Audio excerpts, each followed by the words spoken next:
Hello, I'm Ricky Lee, and today on the watch list, Atlas Salt has just released an updated feasibility study for its Great Atlantic Salt project in Newfoundland.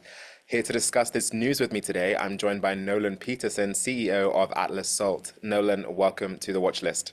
Thanks for having me again, Ricky. It's a pleasure. It's a pleasure to have you.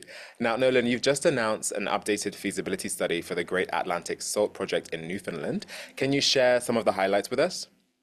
Yeah, so this was a very significant milestone for the company. Anyone who's been following our story over the last few years knows that we already had an existing feasibility study that was very strong and was very compelling economically.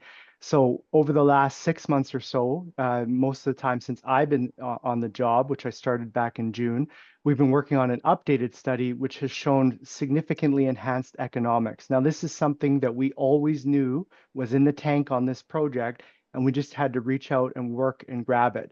So the economics are close to $1 billion in NPV, so 920 million.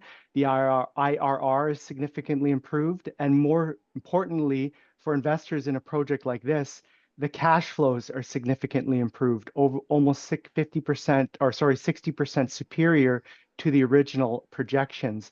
Now that puts us into a different category of operating mine.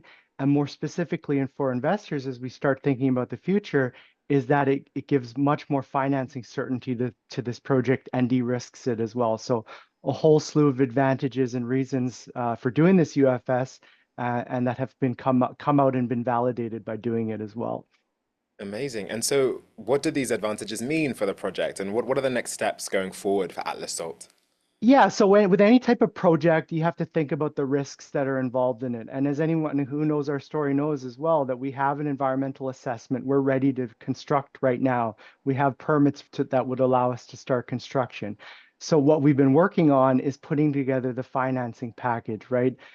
Arranging what that will look like, and having a study like this out there that now third parties can review and validate in their own way, that shows superior economics, that shows that they will get their interest payments if when we go to our debt providers, for example, that'll be paid back, that there's more potential cash flow available for dividends in the future when we're in operations, that gives equity providers more confidence.